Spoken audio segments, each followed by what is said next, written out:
இன்றைக்கி பூச்சுருண்டை 2 போல் எடுத்துருக்குங்க. அதுக்கப்புறம் ஒரு பேப்பர் ஒன்று எடுத்துக்கோங்க. பேப்பர் எடுத்துகிட்டு இந்த பூச்சுருண்டையை உள்ளுக்குள்ளே வச்சுட்டு நீங்கள் நல்லா பவுடர் பண்ணி எடுத்துக்கணுங்க. நான் பவுடர் பண்ணி எடுத்து வச்சுருக்கேன், நீங்கள் பாருங்கள். அதுக்கப்புறம் நீங்கள் ஒரு பிளாஸ்டிக் கப் எடுத்துக்கணுங்க. பிளாஸ்டிக் கப் எடுத்துகிட்டு இந்த பூச்சுருண்டை பவுடர் ஃபுல்லாகவே இந்த பிளாஸ்டிக் கப்பு உள்ளுக்குள்ளே நீங்கள் கொட்டிக்கணுங்க.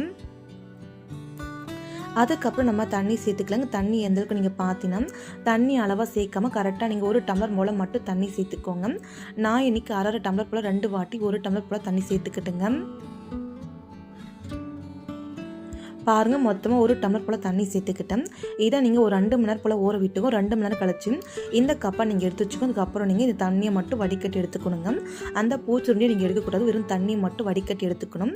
அதை நீங்கள் ஸ்ப்ரே பாட்டில் ஊற்றிச்சிக்கலாம், அப்போல்லாம் நீங்கள் வாட்டர் பாட்டில் ஊற்றிக்கலாங்க.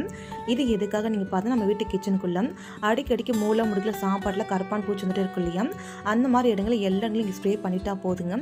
கரப்பான் பூச்சி கிச்சனுக்குள்ளே வரவே செய்யாது, அந்தளவுக்கு பவர்ஃபுல்லாக இருக்கும். கண்டிப்பாக இந்த டிப்பு எல்லாருக்குமே ரொம்பவே யூஸ்ஃபுல்லாக இருக்கும். மறக்காமல் ஒரு வாட்டி நீங்களுமே ட்ரை பண்ணி பாருங்கள்.